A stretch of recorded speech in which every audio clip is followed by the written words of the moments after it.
buenas noches, amigas y amigos. Bienvenidos a Vive Candelaria, este espacio virtual dedicado a la difusión de la cultura puneña y peruana. Llegamos a la cuarta fecha de su programa Diálogos sobre la Diablada Puneña. El día de hoy, antes de iniciar el programa, vamos a solicitarle a todos ustedes compartir la transmisión para poder llegar a muchas más personas, para que los temas que vamos a tratar lleguen a lo largo y ancho del Perú y también a todo el mundo. Bienvenido, Ludwig, quien va a estar a cargo de la conducción del programa.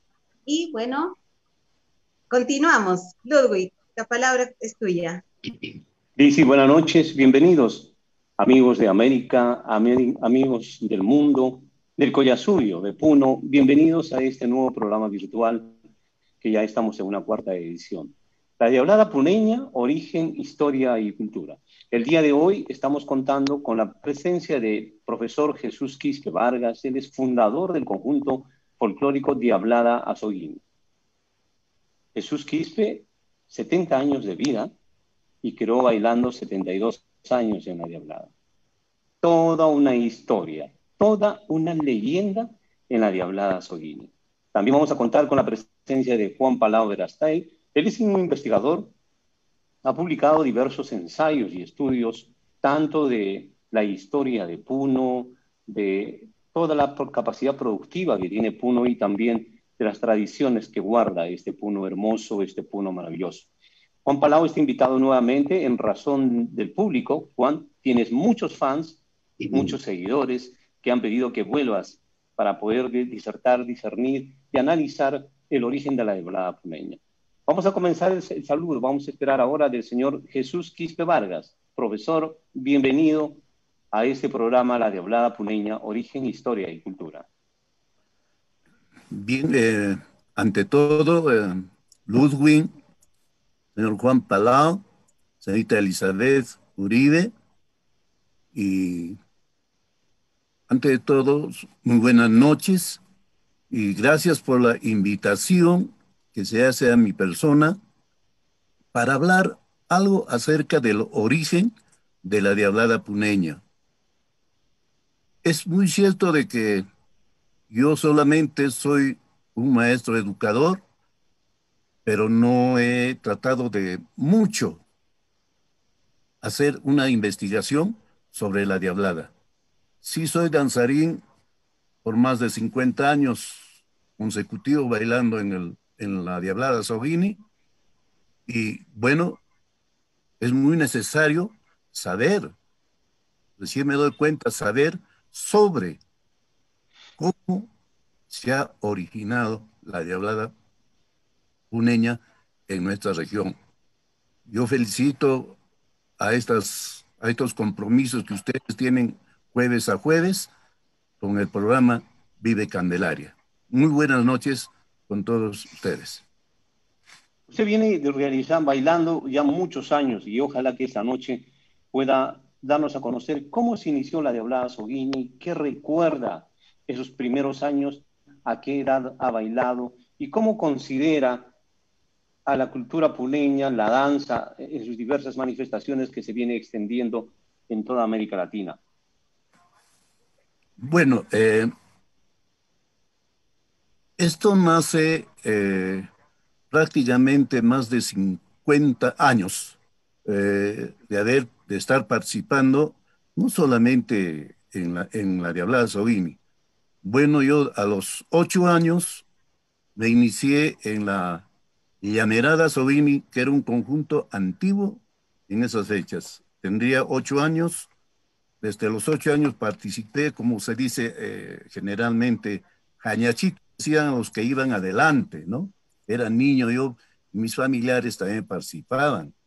Entonces, por eso que yo en mi barrio, era la Llamerada del barrio Azoguín, en mi barrio participé ahí y me llegó a gustar pues la danza, prácticamente. En mi barrio no existía Diablada, no existía Diablada en esos tiempos.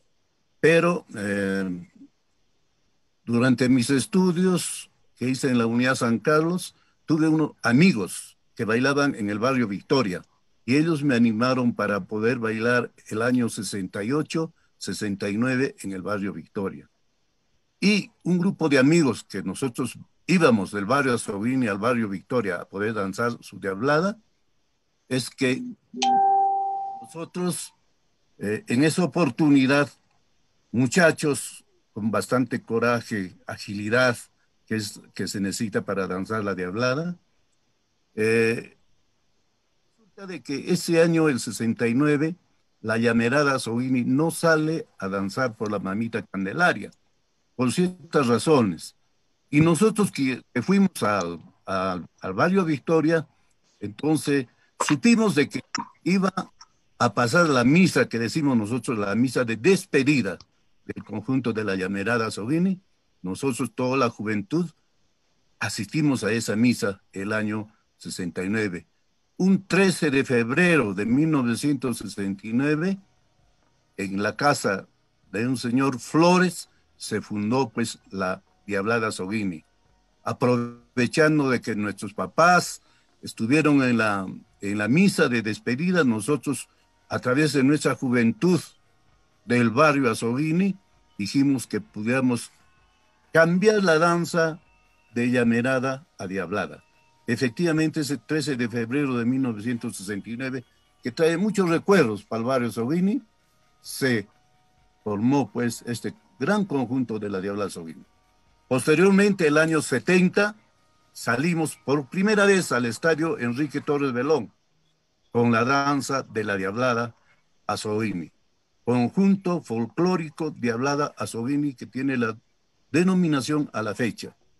Este año, bueno, con la juventud, con todo, hicimos nuestra presentación en el estadio y fuimos campeón de campeones. Ganamos porque nosotros trajimos algo alusivo a la diablada, al diablo.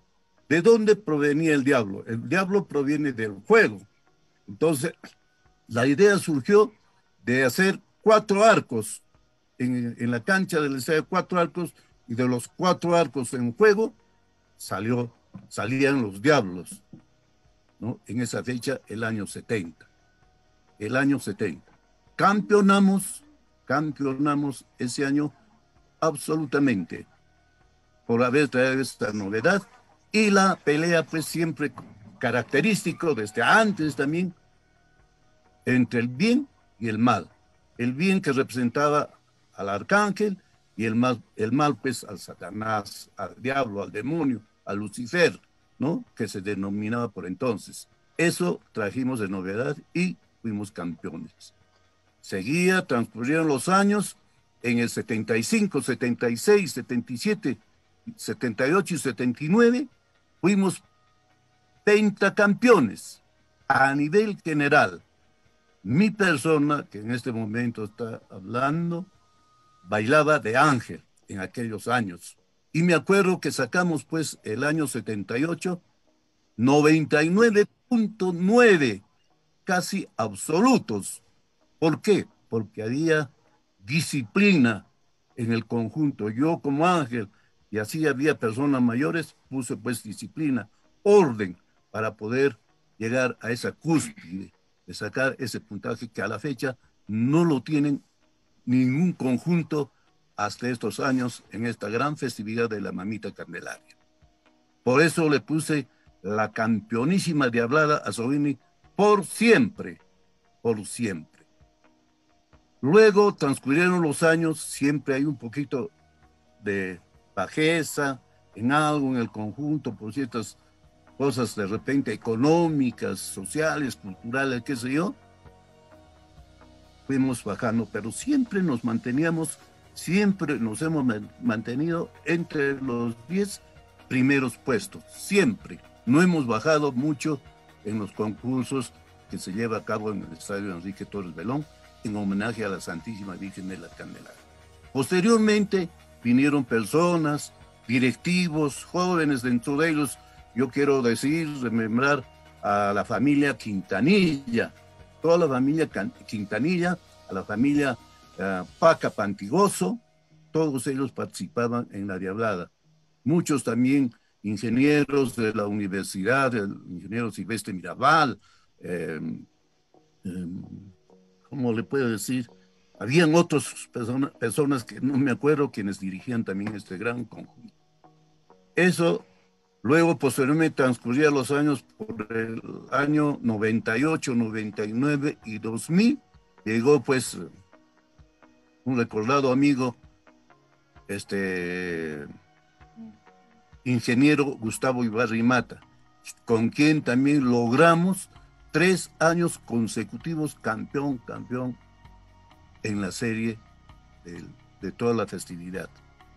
En general, son 10 años de haber ganado consecutivamente, ganado los primeros lugares en la general, como quien dice. 10 años la Diablada Azzoghini. Dentro de ello, tenemos pues, han pasado muchos presidentes en este gran conjunto. Uno de ellos, el señor Catacora, el señor Javier Quispe, jóvenes que ahora están dirigiendo la Diablada para poder sacar adelante. Oscar Canales,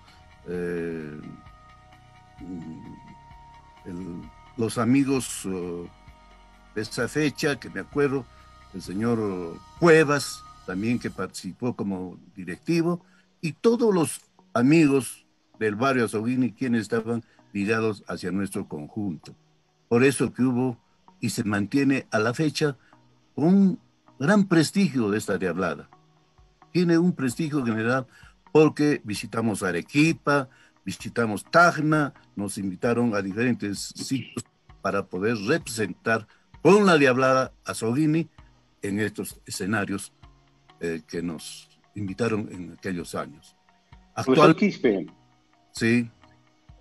Continúe. Actualmente, por ejemplo, sigue manteniéndose la Diablada Azzoghini y creo que mi persona, ya dando la cabida a los jóvenes, sigo apoyando de alguna manera, conduciendo, dirigiendo el conjunto. Ahora tengo mis hijos también que ya ellos participan dentro del conjunto de la Diablada Azzoghini. Ellos serán pues los que van a ya dirigir, o que ya tienen sus cargos respectivos, que van pasando años de acuerdo a la festividad que se realiza en homenaje a la Mamita Candelaria. Profesor Quispe, uno de los objetivos de este programa y también la iniciativa del señor Juan Cairo es que la Diablada puneña sea declarada como Patrimonio Cultural de la Nación. Necesitamos la participación de todos los grupos, no solamente de las Diabladas, necesitamos la participación de la sociedad puneña, de la sociedad peruana en su conjunto para lograr este objetivo. ¿Qué opina sobre este proyecto de que la Diablada puneña sea declarada como Patrimonio Cultural de la Nación? Bueno, de acuerdo a la identidad, a las costumbres de nuestra región de Puno, creo que la Diablada Azzoghini se ha expandido, perdón, no tanto la Diablada puneña, que ahora lo bailan muchos barrios que tenemos en la ciudad, ha acrecentado bastante esta Diablada. Y efectivamente, al habernos declarado Patrimonio Cultural Inmaterial de la Humanidad por la UNESCO el 27 de noviembre del 2014, creo que todos los que participamos no solamente en las Diabladas, sino en los diferentes conjuntos, en los 85 conjuntos de trajes de luces y más de 120 de trajes autóctonos, creo que los directivos nos abocamos a seguir mejorando todas las danzas que participan en homenaje a la Santísima Virgen de la Candelaria. Yo pienso de que año tras año va mejorando, va superando estas danzas que con razón nos llaman pues también una capital folclórica del Perú y de América. Creo que estos dos nombres y los demás nombres que puedan venir, que puedan darnos, nos fortifica para poder nosotros seguir manteniendo el folclore, nuestra cultura, nuestras costumbres que nosotros hemos llevado de años atrás a la fecha. Y pienso yo, diré, de que el origen prácticamente de la diablada viene desde que llegaron los españoles, a mi parecer, a mi entender. ¿Por qué? Porque los españoles, cuando llegó Francisco Pizarro al Perú en 1532, llegaron con costumbres españolas. Uno, ¿qué trajeron? La Biblia. La Biblia, un documento que usamos nosotros como católicos, como cristianos, y dentro de la Biblia, ¿qué viene? El bien y el mal, ¿no? Viene ahí escrito, ya está escrito. Entonces, a raíz de eso, dentro del bien y el mal, que son ejes representativos de la diablada, el ángel y el diablo son los ejes fundamentales de la diablada. Los demás integrantes, los diablos, la tropa de diablos que se dice, los caporales, las chicas, que antes se bailaba, ahora hay otros personajes que bailan dentro de la diablada. Entonces, parece, a mi entender, a pesar de que yo no estudio, solamente algunas referencias tengo de algunas revistas, de algunas crónicas y algunas conversaciones con amigos que danzan en Puno en diferentes conjuntos. Decimos de que la diablada es pues del Perú. ¿Por qué razones? Ya lo expliqué. Uno, ¿no? Porque los españoles trajeron sus costumbres y vinieron a evangelizarnos, prácticamente creando sus iglesias para poder a nosotros evangelizarnos.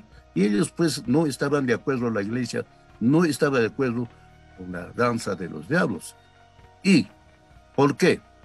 Porque representaban pues a través de sus máscaras con serpientes, con sapos, ¿no? Esas máscaras que venían, que posteriormente ya mejoraron, superaron, porque algo en sí, por ejemplo, las máscaras que había antes, de dos cachitos y otros hechos por ellos mismos en años anteriores del siglo, les hablaría algo que comenté del siglo XVI, del siglo XVIII, en el cual pues a través de sicuris había un danzarín, uno que bailaba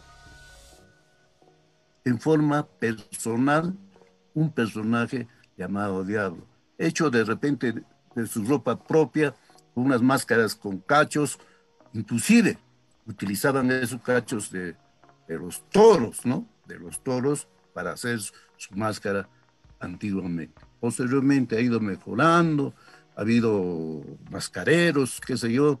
Por ejemplo, había el máscara, se superó cuando hicieron en una máscara había siete mascaritas chiquitas que representaban los 7 pecados capitales, ¿no? En una máscara. Y esas máscaras eran pues fabulosos antes, eran inclusive de yeso, otros de metal, ¿no? Y ahora últimamente ya está superando las máscaras. Entonces, esa es la identidad prácticamente de la diablada. Y la iglesia no quería pues estas manifestaciones, ellos trataban de otra manera, o sea, querían borrar nuestra danza de la diablada. Antes era un diablito de repente por un conjunto.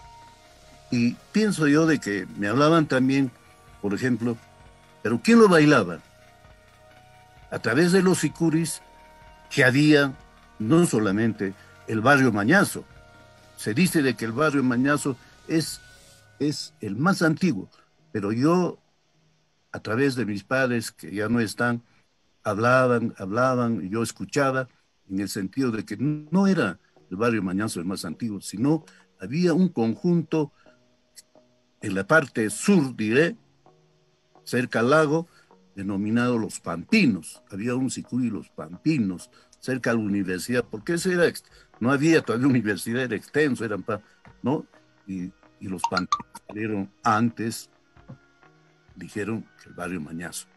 Entonces, al barrio Mañazo se le considera como el conjunto más antiguo donde ahí bailaba un diablo o varios diablitos para poder formar la diablada mañazo que decían antes, ¿no? Esos diablitos rojos que bailaban dentro del sicuri de la zampoña. Y ellos a través de eso se iba acrecentando, había más conjuntos, más sicuris, y siempre había dentro de todas las figuras que bailaban, en ese sicuris había un personaje, era un diablo rojito con sus cachitos que personificaba al diablo. Eso es en sí lo que prácticamente me decía. Entonces, yo pienso de que cuando llegaron también decían de que Paucarcolla era la capital del departamento, ¿no? Era la provincia Paucarcolla, en el cual tenía sus arrendamientos, que dicen antes, arrendamientos, sí, tenía Lampa, Vilque, Tiquillaca, Juli, ¿no? Que ahí mayormente se concentró la iglesia, porque ahí tenemos en Juli 3 iglesias, creo, y ahí se congregó prácticamente la mayor parte que querían evangelizar a nosotros a nivel de todo. En sí, la meseta del Collao que decimos, que antes era el alto, antes se decía, de acuerdo a la historia, el Alto Perú, ¿no? No, perdón, sí, pues, el Alto Perú, el altiplano peruano, que a través de la historia manifiesta de que abarcaba pues hasta Bolivia. Y dentro de eso había pues minas de plata, en el cual pues ahí entraba y había un personaje que le decían el anchancho, algo así hablaba, ¿no? Yo entendía de eso, de que ahí en esas minas donde sacaban minerales había pues algo de mistificación o un personaje llamado demonio, el diablo, ¿no? Que los atraía a través del metal, del oro, qué sé yo, para poder extraer. Y en el transcurso de los años iban pasando, iban de Perú a Bolivia, iban para hacer el comercio, como se decía, el comercio para intercambiar productos. A través de eso también ellos tenían esa costumbre siempre que al pago a la tierra, a través de lo que decimos la Pachamama, ¿no? Y ahí van efectivamente llevando las expresiones de cultura viva. Es una de las teorías que plantea Juan Palau, a quien vamos a escucharlo, y después volvemos en una segunda vuelta con usted, profesor Quispe, por favor. Así efectivamente, la danza de los diablos es una de las primeras expresiones que se introdujeron a través de la invasión española. Pero con esto, básicamente, la Biblia, la Iglesia cumplió un papel importante. Y la Biblia se convirtió en un instrumento de adoctrinamiento. Teorías diversas, hipótesis que se manifiestan y que se vienen analizando a través de este programa. Toca el turno ahora a Juan Palau. Buenas noches, bienvenido Juan Bernardo, nuevamente en el programa. ¿Qué tal? Una de tus teorías más importantes es, Juan, que los mañazos habían caminado hasta principalmente Potosí, y consigo habían llevado una serie de expresiones de cultura y de expresiones de cultura viva, básicamente. Te dejamos en el micrófono, que tu público quiere escucharte, Juan. Bien, muy buenas noches a todos los que están, digamos, en la audiencia. Bueno, si vamos a empezar a hablar del tema de los mañazos, tenemos que remitirnos inicialmente, por ejemplo, de que en Puno existe un distrito ahora que se llama Distrito de Mañazo, que es junto, muy cerca, a 8 kilómetros del distrito de Vilque, donde existía lo que se llamaba la Feria de Vilque, que era una feria comercial muy, muy renombrada, ¿no? En esta feria comercial llegaban, digamos, los productos que venían de los valles de Camaná, de Ocoña, de Majes, los productos que venían de Tambo, los productos del Cusco, ¿no? Y llegaban a la feria de Vilque, y también productos, digamos, desde el norte argentino, en esta feria de Vilque era un gran sitio de encrucijada de los productos de todos lados.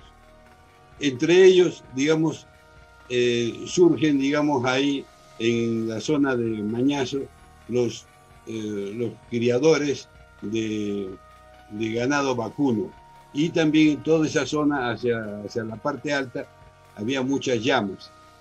Entonces, cuando se da, digamos, el tema del descubrimiento de las minas de Potosí, en 1574 me parece, entonces se determina, digamos, con el crecimiento de este centro minero que era Potosí, ¿no?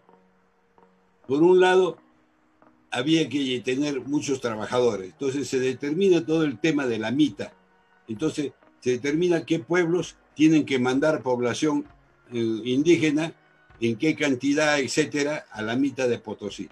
Así Potosí empieza a crecer, pero hay un requerimiento de alimentos y de todo tipo de productos, ¿no? Y entonces es a partir de la feria de Vilque que se empieza a trasladar muchos productos a la zona de Potosí. Claro, venían los productos del norte, argentinos, etcétera, y de esa manera se hacen grandes caravanas de comerciantes, básicamente de la zona de Mañazo, ¿no? También de la zona de Vilque, llevando, digamos, una serie de productos, tanto alimenticios como objetos de valor, ¿no? Se empiezan a llevar objetos, digamos, de vituallas de porcelana, de cosas de metal, de hojalata, etcétera, etcétera, todo tipo de productos. Y también se empieza a llevar carne porque requería la alimentación, aparte del maíz y la coca. Bueno, entonces, estos comerciantes de Mañazo empiezan a llevar gran cantidad de toros hacia Potosí. Allá en Potosí, al animal había que sacrificarlo para vender la carne, ¿no? Entonces, pero ¿de qué manera? Al animal no se lo sacrifica simplemente degollándolo, sino hay que hacer todo un ritual que se hace hasta ahora, cuando se sacrifican, digamos, ovejas, llamas, alpacas. Primero se hace todo un ritual. Primero el propietario del animal le pide perdón y le pide permiso para sacrificarlo. Segundo, le ponen, digamos, hojas de coca en la boca, se le pone flores y se le rocea con vino, ¿no? O con chicha, depende del momento, y de esa manera, ¿no? Pidiéndole perdón al animal, es que se le sacrifica, ¿no? Y también se le canta. Hemos visto en muchos lugares, por ejemplo, como en la zona de Paratía todavía, es la música de la yarachi, es la música que acompaña al sacrificio de las llamas o de las alpacas cuando hay que hacer el charqui.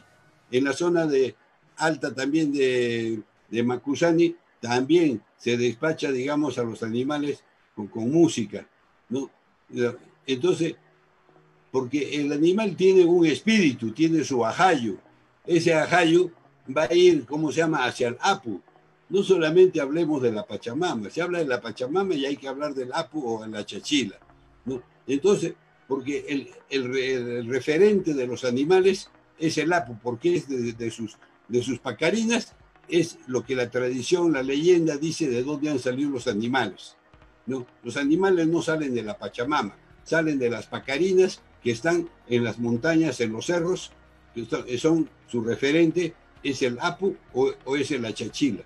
Bueno, entonces hay que despachar el ajayo hacia esa, para que vaya a hablar y haga una referencia de la gente que lo ha criado. De esa Juan, manera... Perdona, sí. Juan, ¿nos puedes hacer una aclaración para entender qué es el ajayo, qué es la chachila, por favor, para un afán pedagógico? Ya, sí, cómo no. El ajayo es el espíritu que tienen todas las personas. Todas las personas tenemos, según, digamos, la tradición aymara, según la tradición aymara, tenemos 3 ánimos. No es como en la cristiana, que solamente se tiene un alma. El alma cristiana, muere uno y se presenta ante Dios, lo juzga y lo manda al cielo o al infierno. Listo. En la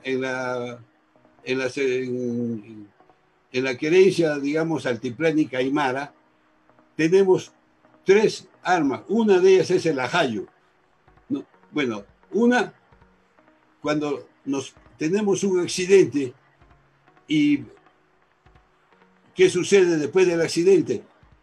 Uno de esos espíritus sale del cuerpo, ¿no? Y entonces, para volver a pasar lo que llaman el susto, ¿no? Hay que ir a recoger el espíritu del piso. Generalmente se hace tocando un poquito de tierra y poniéndolo en la boca. Entonces, de esa manera, es un espíritu, un ánimo que tenemos en el cuerpo. El segundo ánimo es ese que tenemos, que cuando quedamos dormidos sale a recorrer y a conocer y a buscar. Por eso a las personas nunca hay que despertarlas de golpe, porque hay que esperar que su ánimo regrese, ¿no? Porque si uno lo despierta de golpe, su ánimo no ha tenido tiempo de regresar. Es el segundo ánimo que tenemos según el pensamiento aymara. Y el tercero es el ajayo, que es el que te da la vitalidad y que te permite estar vivo, ¿no? Como ser vivo. Entonces es cuando uno fallece, ese tercer ánimo es el que sale definitivamente del cuerpo. Esa es la diferencia entre un pensamiento sobre el espíritu de lo cristiano a lo aymara. Bueno, entonces ese ajayu, ese espíritu, se presenta ante el apu o ante la chachila, que es lo mismo, uno en quechua y otro en aymara. Bueno. El apu es el cerro, ¿no es cierto? El apu está representado por el cerro. El apu es el poseedor del agua, es el que tiene la nieve, es el que tiene el iyapa, el rayo, es el que tiene el trueno. Entonces, el apu o achachila, o hacha iyapa también, como se le denomina, o se le puede denominar, ¿no? Es el que manda el agua.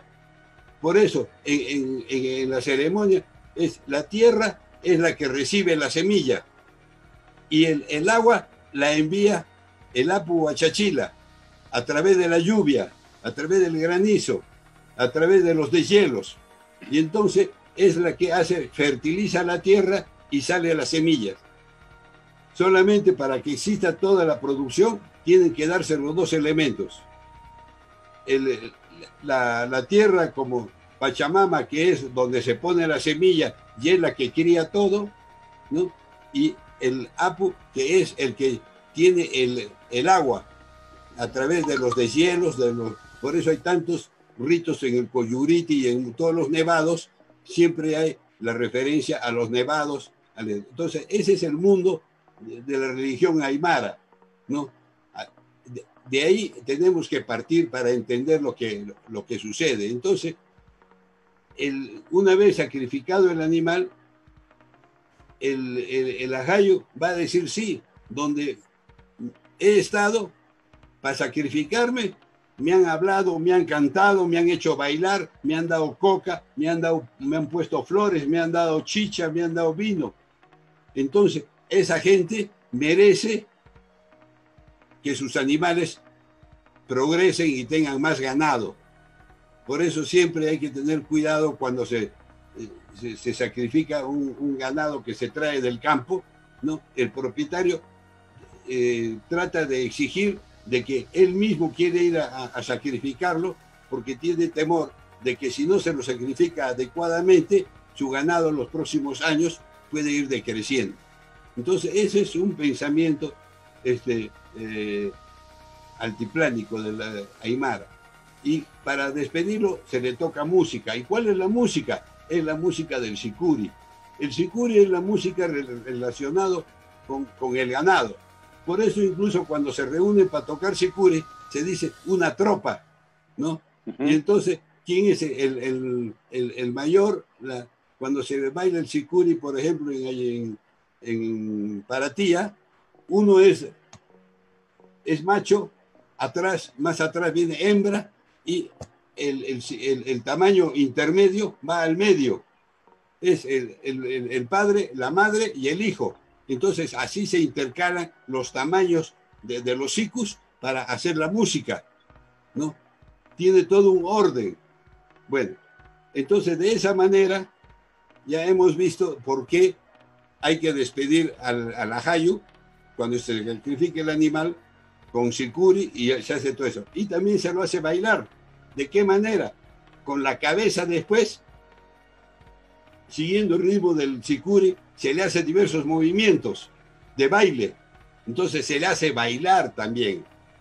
Entonces de ahí es que surge que los mañazos, o sea, los carniceros, al matar a los toros, siguiendo esta tradición de costumbre ancestral aymara, ¿no? Que posiblemente tiene su reminiscencia todavía en Pucara, ¿no?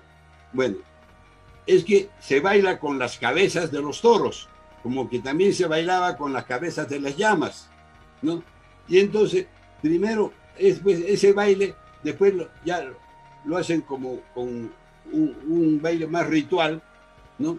Y se transforma en el baile de los mañazos.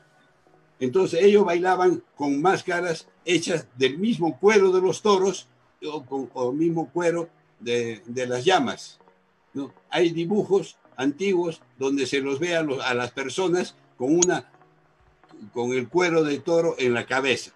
Por eso también el amigo ha dicho de que algunas máscaras también se hacían con los mismos cachos de los toros. Bueno. Y con esto transcurrían y se iban hasta Potosí, a la zona de lo que ahora es Bolivia. Claro, se iban hasta el Potosí, todo lo que era la provincia de Charcas, ¿no? Bueno, porque todo el virreinato se dividía en provincias. Provincia de Paucarcolla, provincia de Chucuito, provincia de Charcas, provincia de Tucumán. O sea, toda América estaba dividido en provincias, ¿no?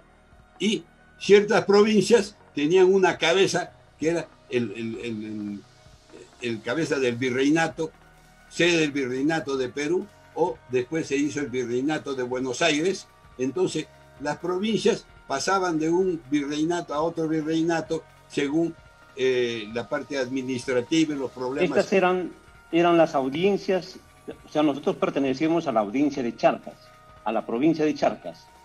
No. Una cosa era la audiencia de Charcas tenía, digamos, varias provincias. Entre ellas tenía la provincia de Chucuito, ¿no? Y llegó a tener en un tiempo la provincia de Paucarcolla.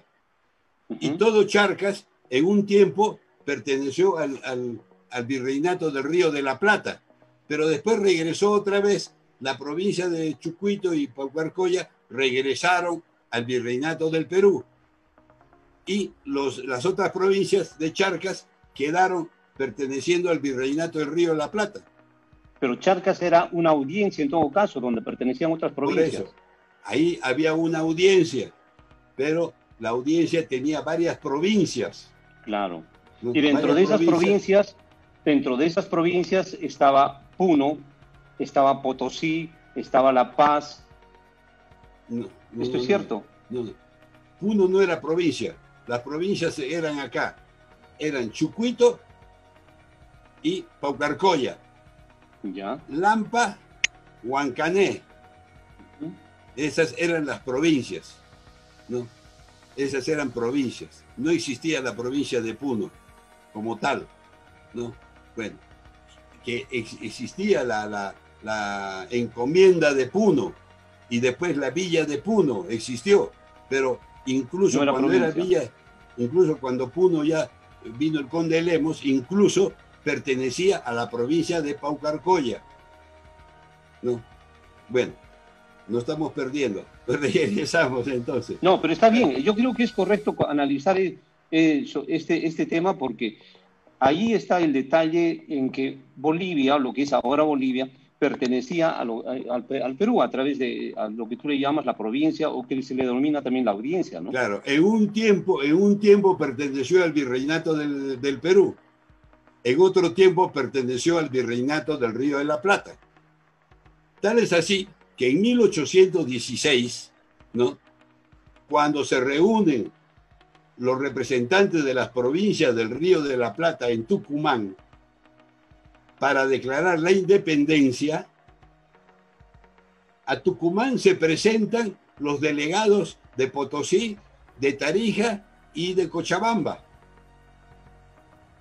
Estas tres provincias, ¿no?, van a Tucumán y firman la independencia y se adhieren a la nueva República del Río de la Plata.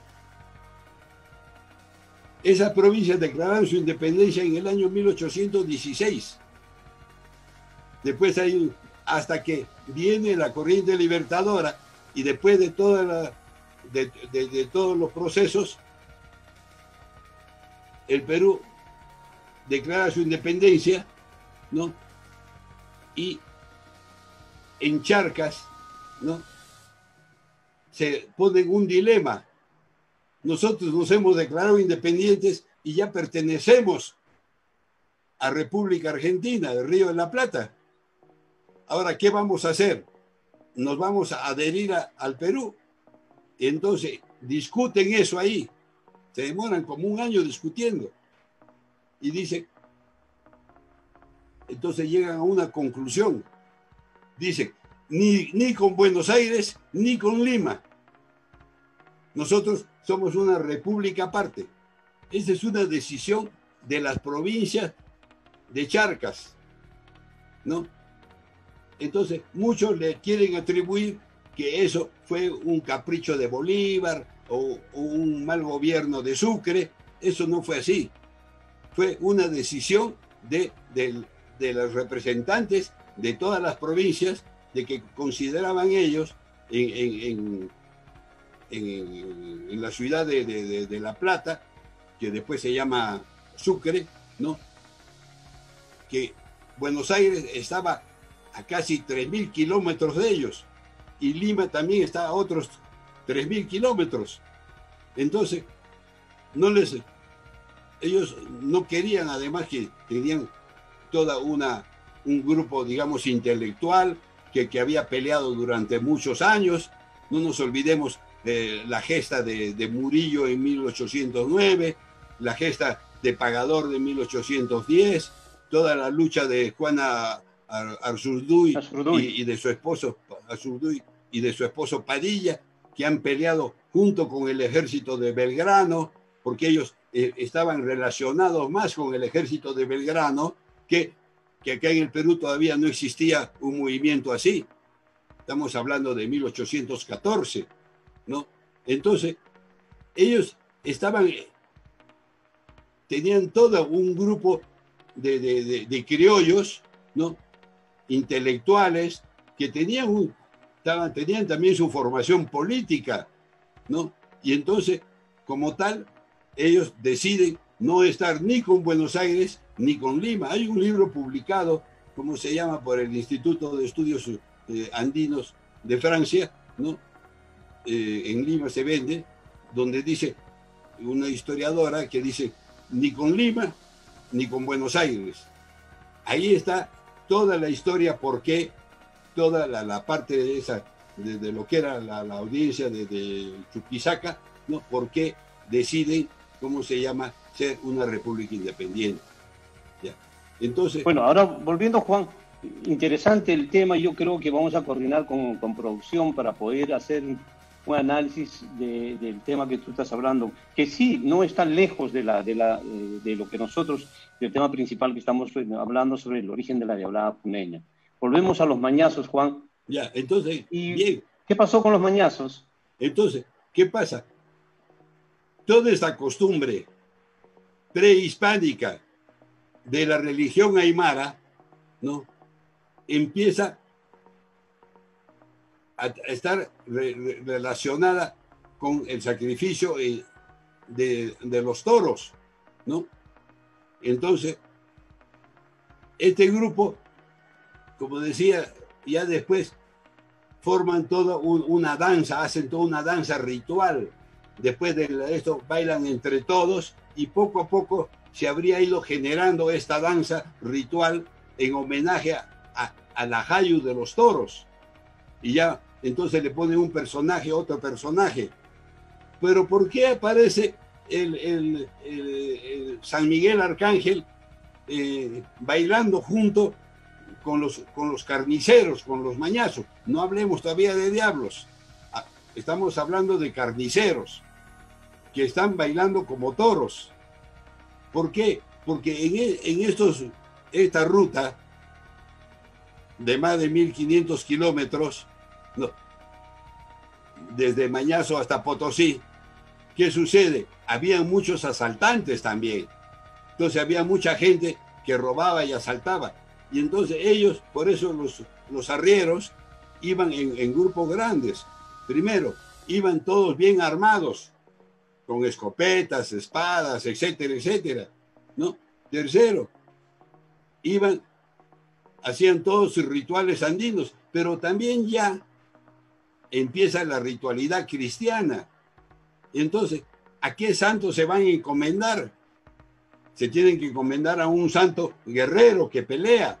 Entonces, los santos guerreros que hay en el cristianismo, que los tenemos más a la mano, son el Arcángel San Miguel, que es guerrero, con escudo, con espada, etcétera, y también el otro santo, Santiago Apóstol, que también es con espada, porque también fue militar.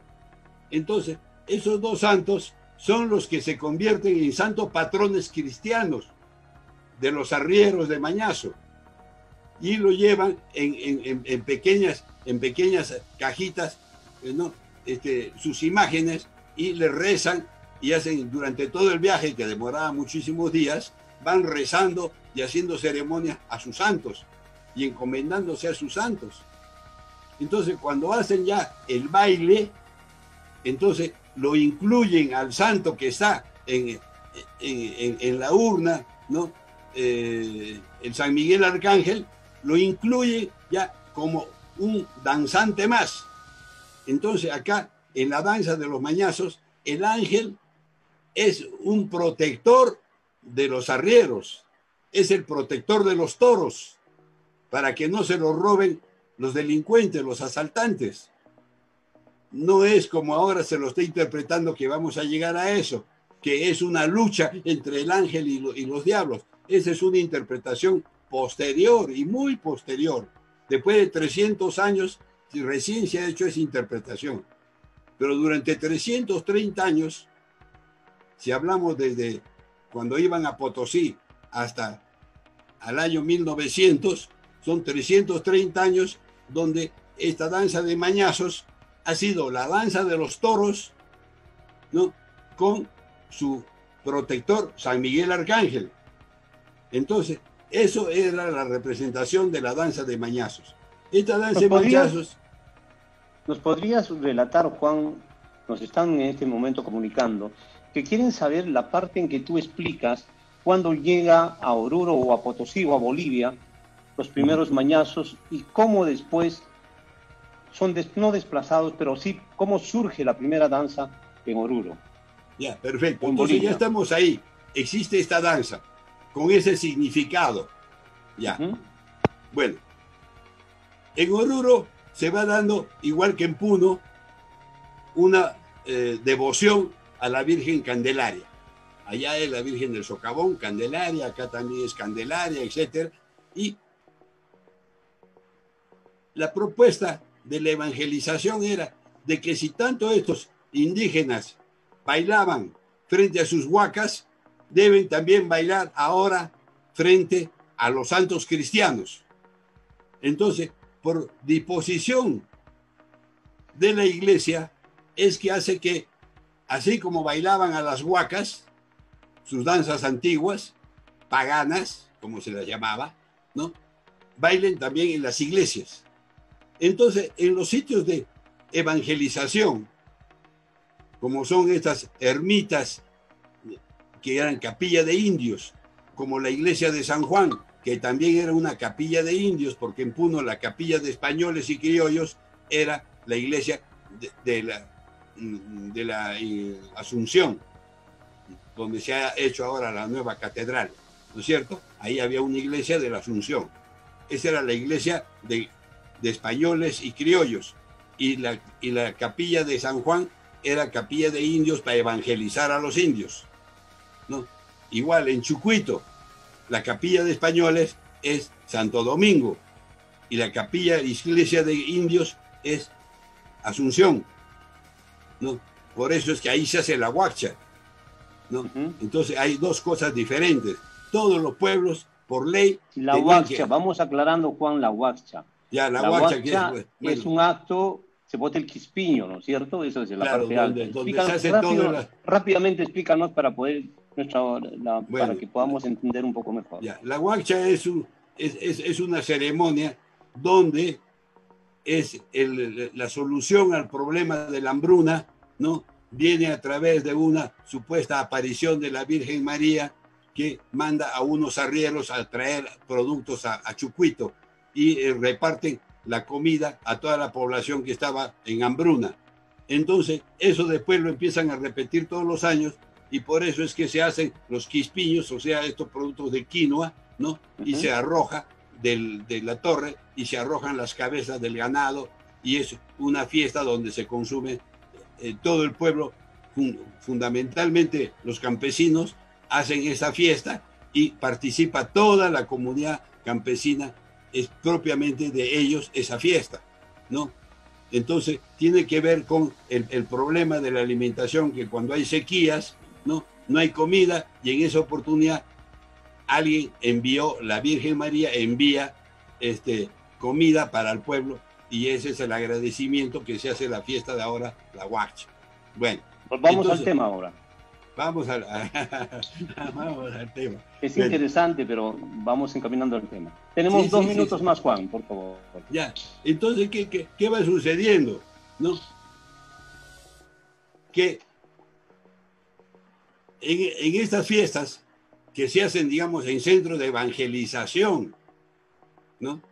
Tanto en Puno, en San Juan, y hablamos ya del año 1900, donde ya tenemos reportes periodísticos, ¿no?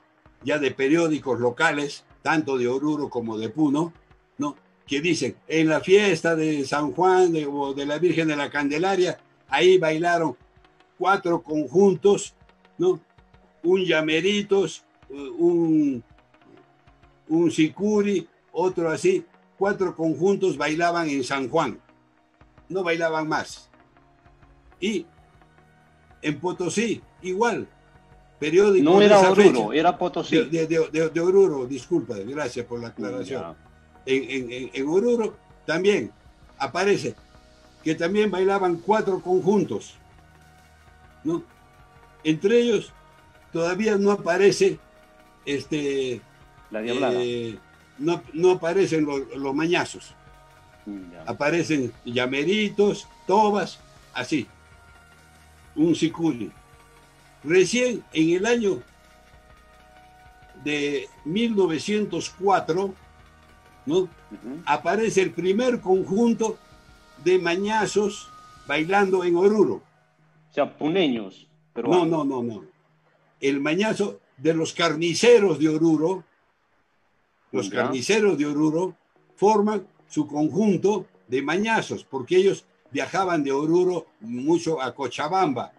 Y entonces en Cochabamba ya existían los mañazos en Cochabamba.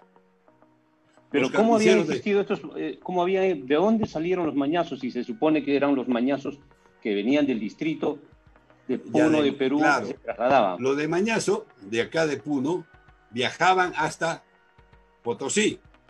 Y eran los carniceros. Entonces, después también habían carniceros propios del sitio. También habían carniceros y matarifes en Cochabamba, porque también llevaban ganado, también habían carniceros. En todo caso, adoptaron el nombre de los mañazos. Entonces, todos adoptaron esa danza. Y por extensión, a todos los carniceros y matarifes se los empieza a llamar mañazos. Entonces los carniceros de Cochabamba también eran mañazos y bailaban la danza de mañazos. También bailaban la danza de mañazos. Por eso los de Cochabamba también han publicado documentos donde dicen que los mañazos también han surgido en Cochabamba y que la diablada tiene su origen en Cochabamba. En Potosí también dicen lo mismo. Hay documentos, libros, donde han escrito eso, ¿no? O sea, en Bolivia se estarían discutiendo entre Oruro, Cochabamba y Potosí el origen de los mañazos, ¿no? Pero todos esos mañazos de esa zona tienen su origen en los mañazos de Puno. ¿Te das cuenta? Bueno, la cosa queda clara ahora. Entonces, los mañazos de Oruro, que también habían carniceros en Oruro, también mataban llamas, etcétera, ovejas, ¿no? Todos eran mañazos. Entonces, se les decía mañazos. Entonces, esos forman en 1904 el primer conjunto de mañazos que se presentan a bailar en el socavón. Eso, hay documentos, su organización, tienen documentos de que han conformado su grupo, ¿no? Eso está plenamente reconocido por todos los que han estudiado este tema en Bolivia. Pasa el tiempo, desde 1904, y estos 4 conjuntos que bailaban en el socavón siguen bailando los 4 conjuntos. Tenemos un dato, en 1931, había 5 conjuntos bailando en el socavón, nada más que 5 conjuntos en el socavón de Oruro. Está refrendado por documentos, libros que se tienen. Acá tenemos uno de diablos, que le llaman, que son los mañazos, 1, tobas, 2, sicuris, 1, llameros, 1, total 5. Esto está en el periódico La Patria de Oruro del 15 de febrero de 1931. Acá este documento no los puedes mostrar, lo puedes levantar o tienes... Ahí está. Ahí ese cuadrito. Ajá. Ahí. Ese es en el 31. 1931. Solamente 5 conjuntos bailaban. Pasan 10 años. 1941. En el socavón solamente bailaban 9 conjuntos. ¿Estaba la diablada? No. O sea, mañazos, 1. Morenos, 1. Sicuris, 1. Cayaguayas, 2. Incas, 1. Llameros, 1. Chutas, 1. Y Cambas, 1. Total, 9 conjuntos. En 1941, estamos hablando de 1941. No había diablada. No existía, solamente estaban los mañazos. Y el carnaval de Oruro solamente se restringía al socavón. El socavón está allá y el centro de la ciudad está en el otro extremo, lejos. No habían casas. Y estaban prohibidos de ir los conjuntos, como se llamaban, de indios, estaban prohibidos de ir a la ciudad. Era igual que en Puno. En Puno también, los 4, 5, 6 conjuntos que estaban en San Juan estaban prohibidos de ir a la Plaza de Armas. Por eso en Puno, recién en el año 53, los intelectuales del Instituto Americano de Arte logran tener un permiso para que los grupos que estaban bailando en San Juan se les permita ir a la Plaza de Armas y ahí hacer una demostración de danza porque estaba toda la efervescencia del indigenismo, etcétera, etcétera, pensamientos socialistas, ¿no?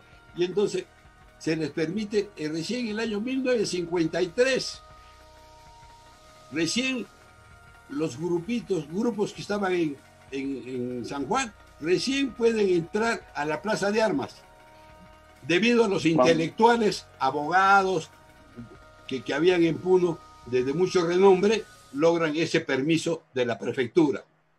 Eso es Puno. año 53. Bueno, Oruro, ¿qué sucede? En el año de 1941, 42, ¿no? En el grupo de mañazos, que la gente ya les hablaba, como tenían cachos, ya les habían dicho, parecen diablos de mañazos. Entonces, por eso, cuando escriben su historia, este conjunto, los que después se llaman la auténtica, diablada, dicen nuestros antecesores, los mañazos, ¿no? Está también escrito acá en este libro. ¿Y qué sucede? Ese libro es un libro de un autor boliviano. Sí, acá, ¿cómo se llama? Te puedo poner. Esto escribe, por ejemplo, el Carnaval de Oruro, una aproximación histórica de Guillermo Marcelo Lara. ¿No? Acá está. Ah, ya. Es un libro de varios artículos de trabajos de investigación. El Carnaval de Oruro. Yo creo, Sí. Juan, que lo que tenemos que lograr ahora, perdona, Juan, después continúas, y esto a través de producción, ampliar nuestros programas contigo, porque sé que eres un investigador conspicuo, permanente. Muchas veces nos hemos encontrado en Bolivia. Yo recuerdo que una vez te veía por la librería de Carmelo Corzón, un investigador también, y a ver si lo invitamos, ¿no? Para que pueda participar de este debate, ¿no? Vamos a lograr hacer. Te damos 3 minutos más, Juan, para poder concluir esta primera parte, por favor. Ya, listo, perfecto. Gracias. Entonces, ¿qué pasa? En el año 41, un grupo de muchachos que en la literatura de Oruro le llaman los pijes, uno de ellos era el hijo del gerente general de la empresa de Patiño. Imagínate. Patiño era un potentado. Lógicamente, tenía hasta un banco propio, etcétera, etcétera. Bueno, entonces, este hijo de un millonario y de personas, digamos, de la aristocracia de Oruro, con otros dos amigos, por esas cosas de participar en el baile con los pobladores, se va al socavón allá, se hace amigo de una de las personas de ahí y le permiten bailar con máscara en el conjunto de los mañazos. Estos dos jóvenes, después de haber bailado en el socavón, se van al centro de Oruro, al club social, donde estaban en una fiesta de carnaval, festejando al estilo europeo, con arlequines, pierrots, con disfraces de piratas, etcétera, etcétera. Entonces estos dos jóvenes intentan entrar al club con esa ropa, ¿no? Y con sus máscaras. Esa es la anécdota que se relata en varios documentos. Y entonces, no, que como los ven con esa ropa, piensan que son mañazos, indígenas, etcétera, y no los dejan entrar. Entonces se descubren la careta y todos, descubren, mira que los señores aristócratas habían hecho esa broma y se habían venido vestidos de indios con caretas de diablos. Y entonces entran a la fiesta y están ahí.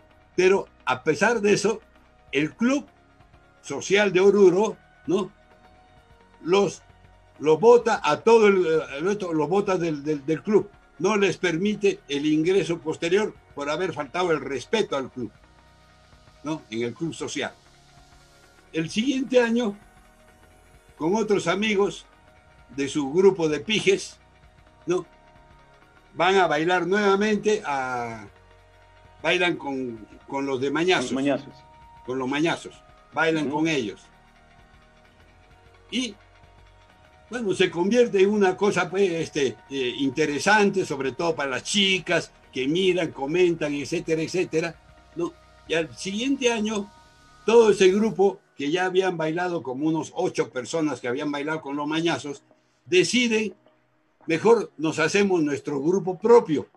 Entonces todos los pitucos de Oruro, ¿no? Hacen un conjunto Y entonces a ese conjunto le llaman la Fraternal y Cultural Diablada de Oruro. Y ahí utilizan el término diablada por primera vez, ¿no? Entonces los mañazos se quedan bailando allá y los pitucos también van, participan, como un chascarro, podríamos decir, ¿no? Que, como una cosa novedosa. Bueno, interesante tema. Ahora, hay que ver en qué contexto se da. Esto se da después de la Guerra del Chaco, cuando ya hay un movimiento nacionalista, hay gente que está pensando en el nacionalismo boliviano, etcétera, etcétera. Entonces, en ese contexto es que se da esto, ¿no? Bueno, y forman su grupo. Y ahí nacen uno de los primeros grupos. El primer grupo. Cuando los del grupo de los mañazos se enteran que los pitucos se han formado su otro conjunto que se llaman Diablada, entonces ellos se cambian de nombre y se llaman Auténtica Diablada de Oruro. Y ahí empieza la rivalidad entre la auténtica, donde bailaban los verdaderos carniceros, artesanos, etcétera, gente del pueblo, y los pitucos que bailan en la fraternidad, la popular, la frater, como le llaman, ¿no es cierto? Ya. Entonces, esto se da en un momento político donde había llegado a la presidencia el mayor Villarroel, estaba de presidente de Bolivia, y estaba de alguna manera apoyado por el grupo del MNR, Movimiento Nacionalista Revolucionario de Víctor Paz Estenssoro. Entonces, están con unas ideas nacionalistas en ese momento, los que apoyan al presidente, que es un mayor del ejército. Ni siquiera era un coronel ni un general, era un mayor. Bueno, a través de un golpe también. Bueno, entonces, ¿qué sucede? Este movimiento nacionalista, para darle cierto impulso, ¿no?, invitan al grupo de la Diablada Auténtica, la invitan a La Paz. Pero los de la Auténtica no tenían recursos económicos, qué sé yo, como para ir a La Paz. Entonces, los de la Frater, que sí tenían plata todos, ¿no? Entonces, eran los pitucos. Los pitucos se van, hacen todas las gestiones y entonces son invitados de ir a La Paz, Bolivia. Van a La Paz a bailar. Pero ahí es donde dicen, bueno, tenemos que llevar un espectáculo. Entonces cambian un montón de cosas. Se hacen un vestuario más vistoso, se hacen unas máscaras más vistosas, ¿no? Y llegan a juntar lo que antes no bailaban tantos, llegan a juntar hasta 80 personas, 80 jóvenes. Entonces se van a La Paz. Pero el cura Montealegre se pone saltón y dice, ¿cómo? ¿Van a ir como diablos? ¿De qué? Esto no puede ser.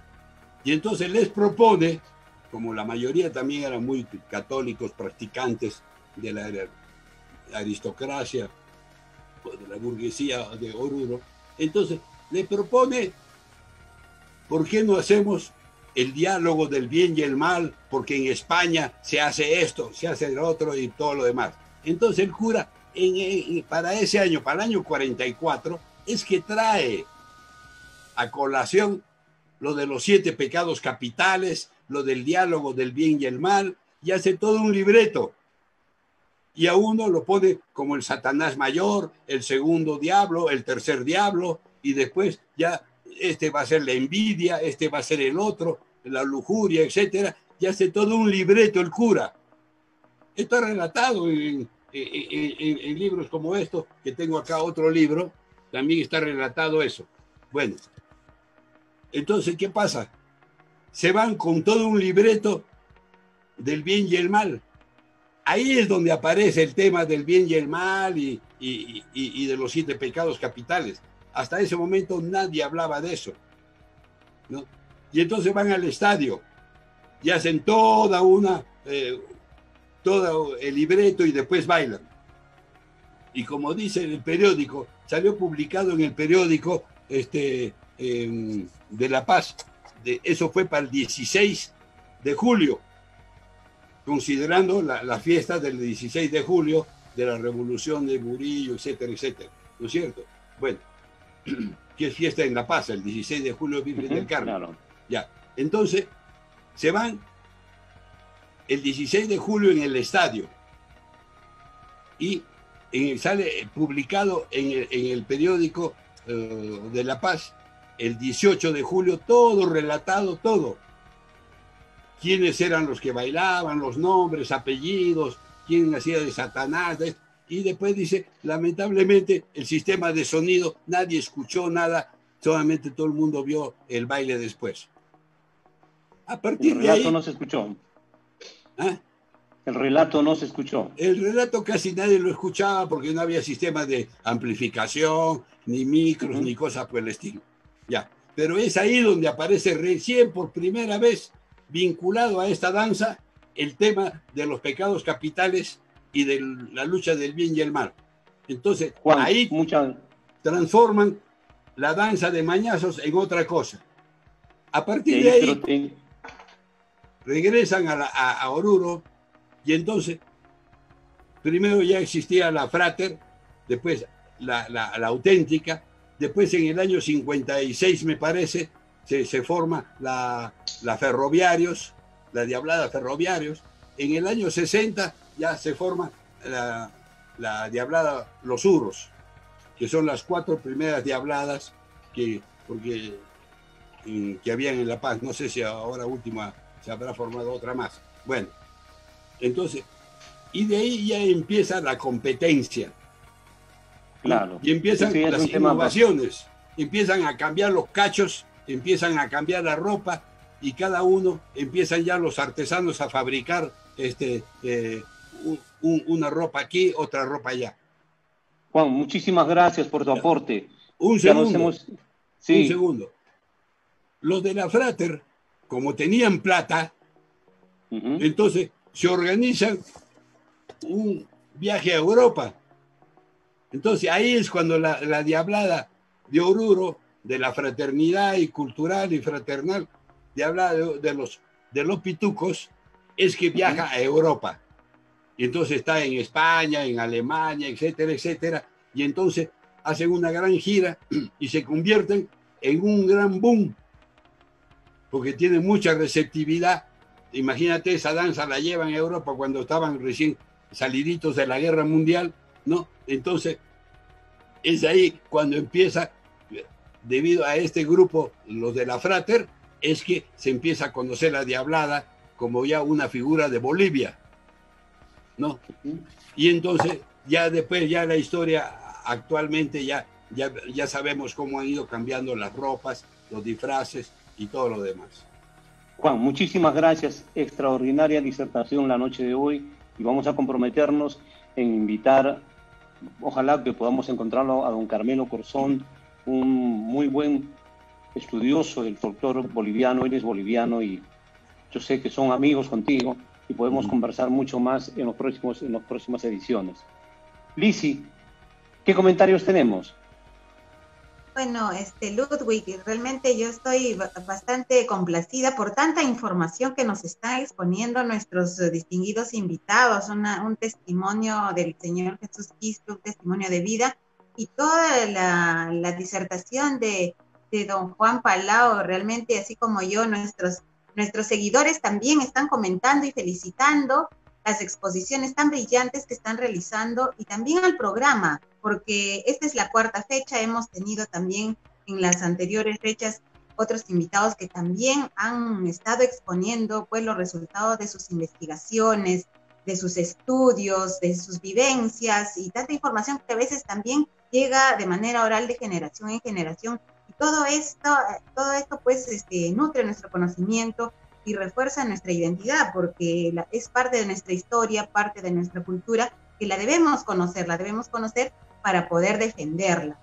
Entonces, bueno, quiero enviar los saludos que nos están escribiendo nuestros seguidores para la Diablada Azogini, dicen muchos saludos para Juan Jesús Quispe, para la Diablada Porteño, la Diablada San Antonio. Aquí también escribe Mario Tinta, menciona el artículo de Omar Aramayo, para quien también va nuestro saludo.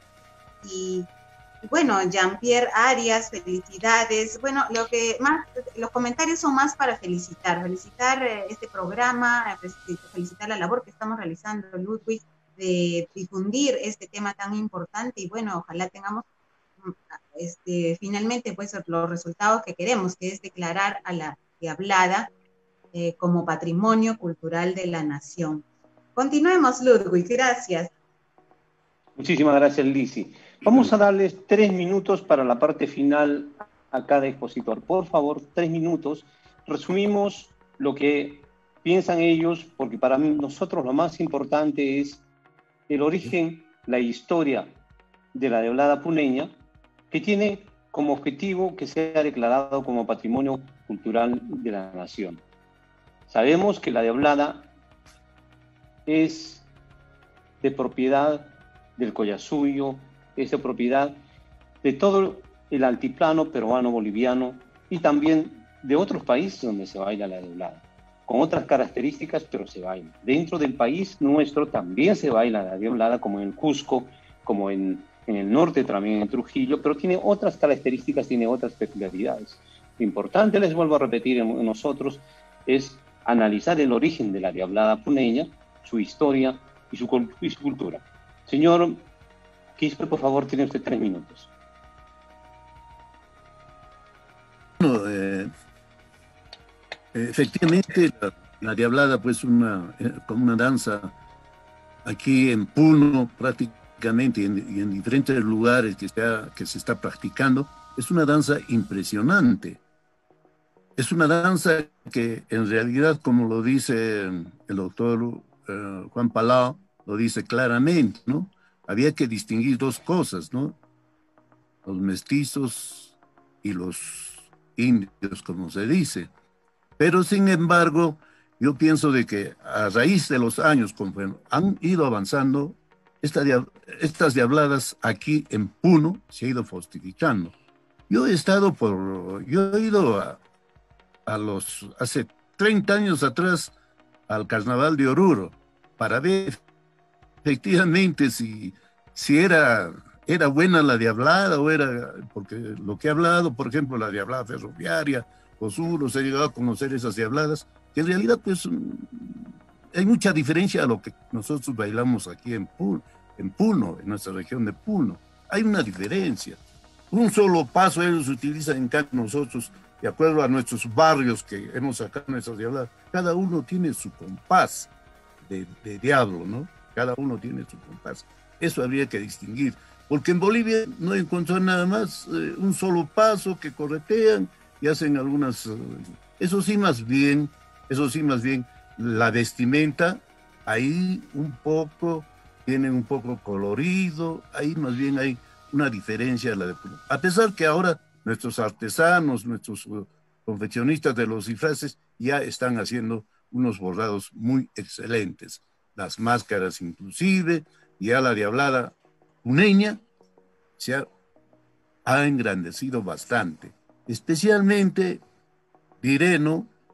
Todos los barrios que antes nosotros participamos, casi los barrios, digo los barrios, participamos a raíz de nuestras familias, a raíz de las amistades de los amigos, había un gran porcentaje de que les gustaba la diablada. Por eso que ha ido ampliándose. Ahora hay bloques, inclusive, que vienen de Lima, del Cusco, de Arequipa, de Tacna, para la diablada Azogini.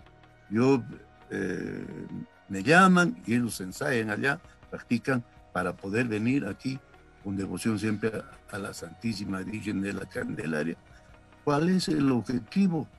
El cual también mi persona participa por esos años que usted lo ha dicho, tantos años, los 50 años de haber danzado, y además también uno de los forjadores de la diablada, no solamente en Puno, en Desaguadero he fundado la Diablada Magisterial, en Paucarcolla también, como profesor, he fundado la Diablada Magisterial de Paucarcolla.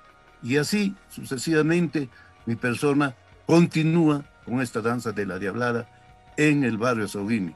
Una danza muy prestigiada a nivel nacional y también por los directivos que nos acompañan año tras año para forjar mucho mejor la Diablada Soguini.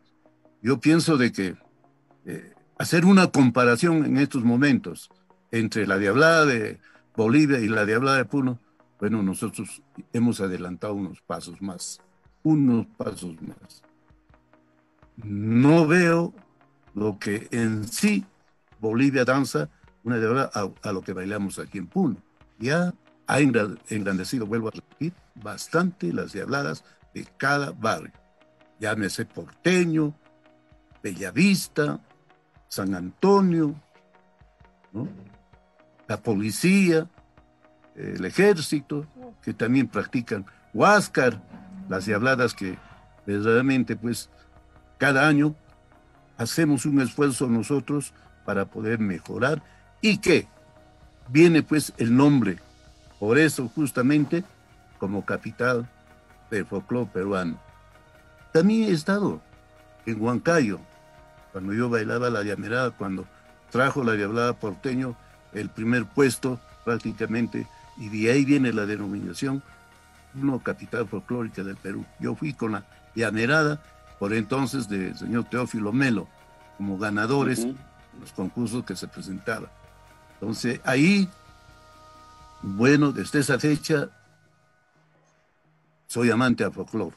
Eso sí, más bien, mil dispensas, y yo lo felicito al doctor Juan Palau por esas investigaciones que hace, porque él es un señor arqueólogo y que está tras el descubrimiento de algunas actividades culturales, folclóricas, a raíz de su trabajo.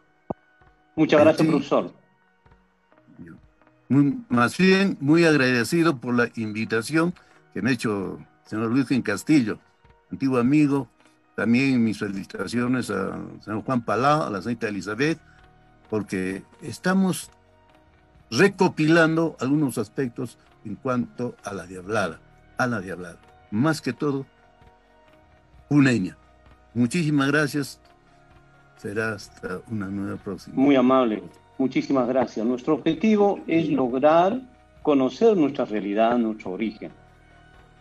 Hay algo importante que destacar. La festividad de la Virgen de la Candelaria no solamente tiene la Diablada, tiene muchísimas otras danzas, como usted ha manifestado, más de 80 danzas en el concurso de danzas de trajes de luces, pero antes, 8 días antes, tenemos el concurso de danzas de trajes originarios, trajes autóctonos, y ahí tenemos más de 120 conjuntos.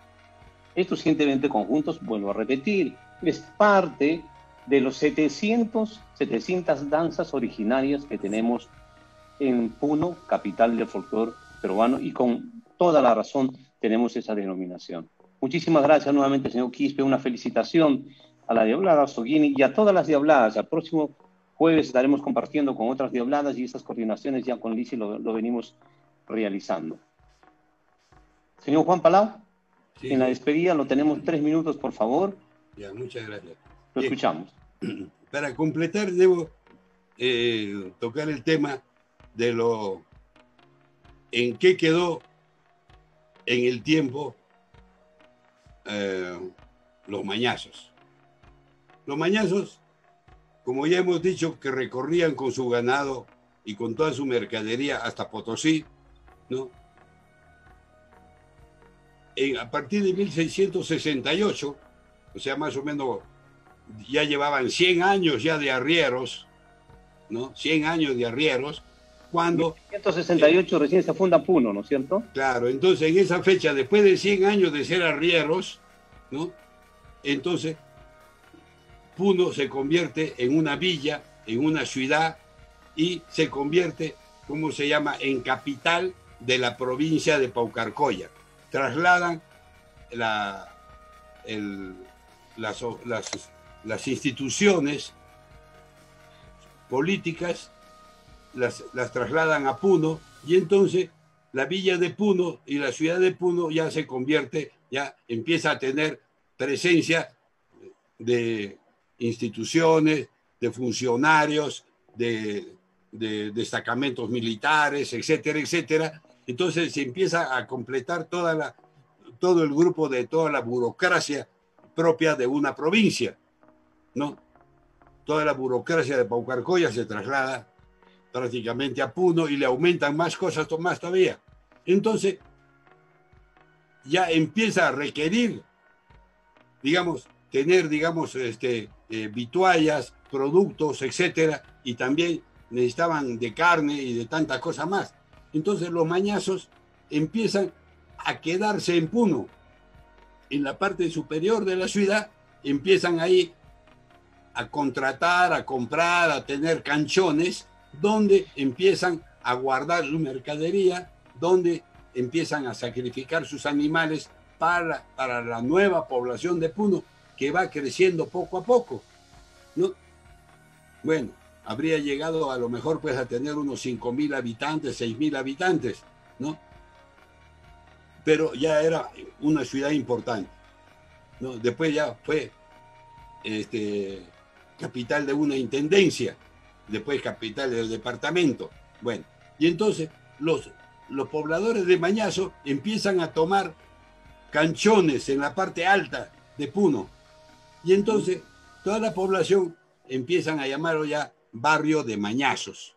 Entonces de ahí empieza la denominación de barrio de Mañazos, cuando ya los mañazos que venían de Mañazo se estacionan y tienen a Puno como un punto de partida intermedio para continuar sus viajes durante otros 200 años, ¿no?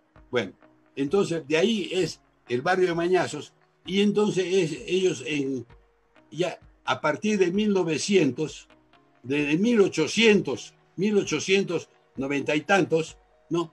Ya el grupo de músicos, de bailarines del grupo de Mañazos, que ya radican en Puno, entonces empiezan a participar en la fiesta de la Virgen de la Candelaria en la iglesia de San Juan. Ya, y tienen acta en los documentos de una publicación que han hecho, ¿no? Ahí está el acta de fundación del grupo de los Mañazos, ¿no? Que es más antiguo que el grupo de los Mañazos de Oruro. Los Mañazos de Oruro tienen un acta de fundación de 1904. El acta de fundación de Mañazos de Puno es de 1890 y tantos, creo que 96 o algo por el estilo. No recuerdo bien el número, la fecha, pero ya se constituyen como un conjunto de danza de mañazos y empiezan a bailar en la fiesta de la Candelaria con los otros 4, 5, 6 conjuntos que bailaban ahí. Y entonces, de ahí es que el grupo de Mañazo es el que sigue la tradición, ¿no?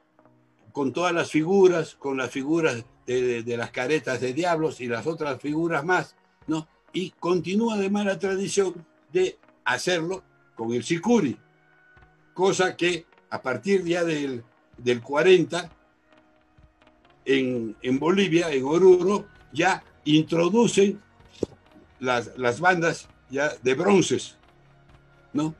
Y es lo que es lo que se está denominando diablada actualmente, ¿no? Cambia la música, cambian los instrumentos, cambia la coreografía, cambia el simbolismo, cambia el significado. Lo de Mañazo de acá de Puno continúa con el significado, tal como decía el amigo Reynoso la vez pasada, ¿no? En la reunión anterior, que tenían, ¿cómo se llama? Incluso siguiendo el rito de los carniceros, sacrifican un toro para esa fecha. O sea, continúan con el acto ritual de matar el toro, ¿no? Porque ellos son carniceros, son matarifes, son mañazos, ¿no? Entonces, eso es la otra situación. También tengo que añadir otro punto.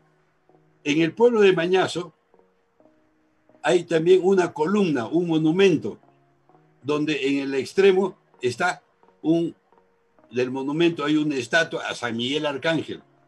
O sea, ellos tienen, el pueblo de Mañazo sigue teniendo como santo patrón, ¿no?, a San Miguel Arcángel. Cuando visiten el pueblo de Mañazo, a un costado, a 2 cuadras de la Plaza de Armas, ahí hay una pequeña plaza triangular, pequeña, donde está una columna y está el monumento a San Miguel Arcángel. También van a ver el monumento a San Isidro Labrador, que con sus 2 toros en la plaza.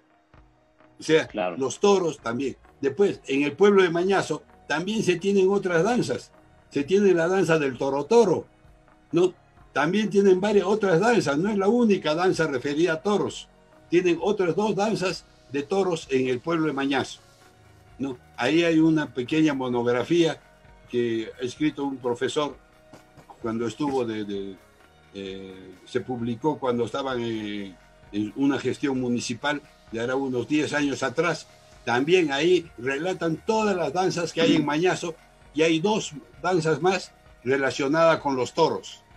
Y ustedes van a poder apreciar en la visita a Mañazo la cantidad de terrenos de pastos naturales, de bofedales de agua que hay en toda la zona de Mañazo, y tiene un clima excelente. Es una zona eminentemente ganadera, ¿no? Es muy ganadera, y ahora con los nuevos sistemas de riego, bueno, tienen agricultura, es una cuenca lechera, está la irrigación Mañazo, etcétera, etcétera.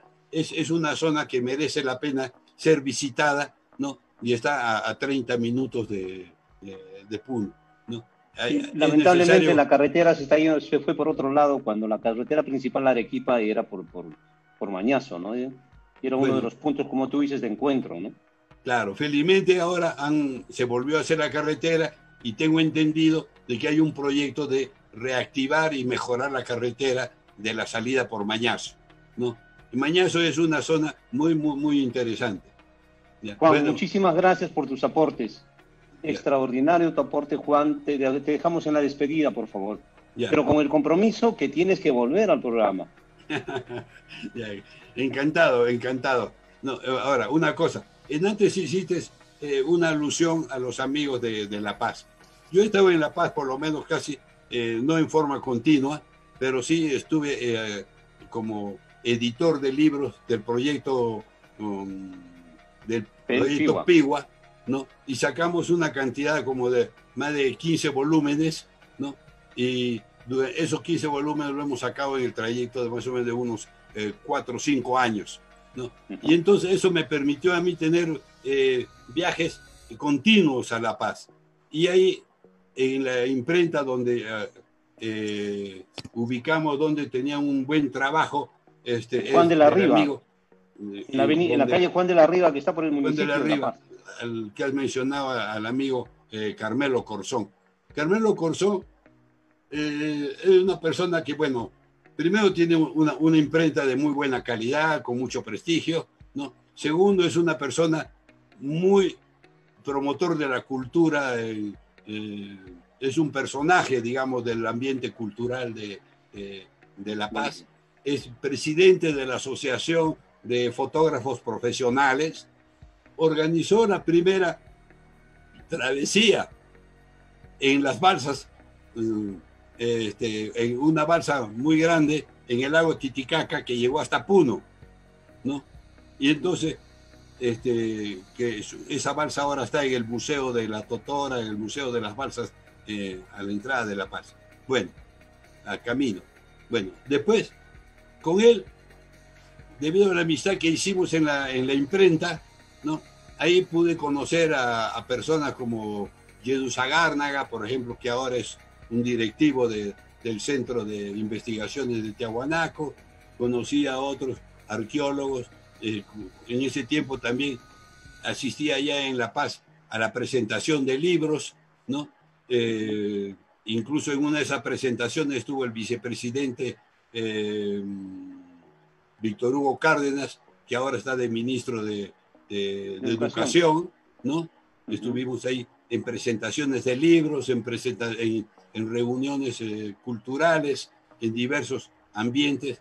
Entonces, a través con el amigo Carmelo, me introdujo muy bien él en todo el mundo cultural de Bolivia. Y ahí pudiste conocer cuál es la realidad de la que estás hablando ahora y de lo que estamos agradecidos, Juan.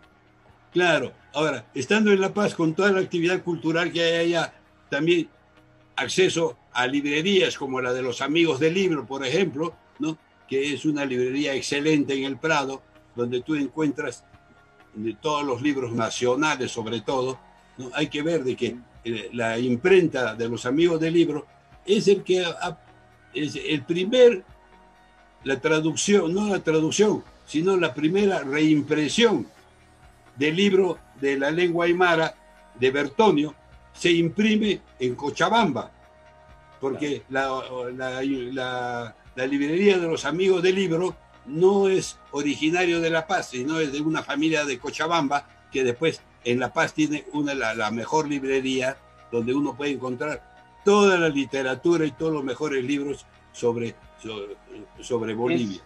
Tocas un tema importante, Juan, y con eso terminamos. Es lamentable que Puno, sobre todo, haya producido maravillas, como por ejemplo el Pez de Oro, el Diccionario de la Lengua Aymara de Ludovico Bertonio, y que lamentablemente estos libros han sido, pues, han recibido el apoyo solamente en Bolivia, ¿no? Cuando debían producirse en Puno, o en el Perú, o en Lima, pero lamentablemente lo que sí llama la atención y da un poco de pena que el Pez de Oro de un intelectual puneño haya sido producido en Bolivia, se lo llevaron a Bolivia también, ¿no? Y después de muchos años la Universidad de Puno recién pudo producir o publicar este libro. Es otro tema que ya lo vamos a conversar posteriormente, Juan, y te agradecemos muy de veras tu presencia, tu aporte, y yo creo que la próxima tarea es salir adelante. Muchas gracias, Juan. Muchas gracias, Ludwig, por la invitación y tener la oportunidad de compartir estas opiniones, ¿no? Y para cualquier cosa, todo lo que sea un tema de cultura, estoy a disposición de ustedes. Muchas gracias, Juan. Te invito a apreciar esta pintura como background que está detrás mío. Es una pintura de Víctor Neira, que es un fotógrafo extraordinario, y progresivamente vamos a ir exponiendo también fotografías de puneños. Esta es la salida de Manco Cápac y Mama Oglio. Por eso somos nosotros el origen de la cultura del mundo. Adelante, Lizzy, muchísimas gracias por estar también a todos ustedes esta noche con nosotros. Lizzy, le cedemos el espacio. Muchísimas gracias, Ludwig, y muchas gracias a nuestros excelentes y distinguidos invitados por lo que hemos escuchado el día de hoy, las interesantes, muy importantes disertaciones. Vive Candelaria les agradece infinitamente. Nosotros también estamos en esta labor de poner un granito de arena a fin de que nuestra cultura se difunda, se conozca a través de este medio digital que tenemos y que puede llegar no solo a Puno, sino al Perú y al mundo entero, para que todos conozcan lo que es nuestra cultura. Queremos agradecer a todos nuestros amigos que se han unido a esta transmisión el día de hoy. Muchas gracias por estar siempre pendientes de la programación de Vive Candelaria, y también agradecer a nuestro auspiciador Virtual Perú y al equipo de producción que hace posible este programa, a Harlo Vela, que está a la cabeza. La presente transmisión quedará grabada en nuestro portal, así que pueden volver a verlo, pueden compartirlo y pueden seguir y pueden revisar también los anteriores programas. Ya estamos en la 4ª fecha de Diálogos sobre la Diablada Puneña, Origen, Historia y Cultura. El próximo jueves nos visitarán nuevos invitados que también vienen con abundante información para todos. Soy Elizabeth Uribe, me despido de ustedes hasta el próximo jueves. Vive la tradición, vive la fe, vive y siente la música. Visítanos en www.vivecandelaria.com.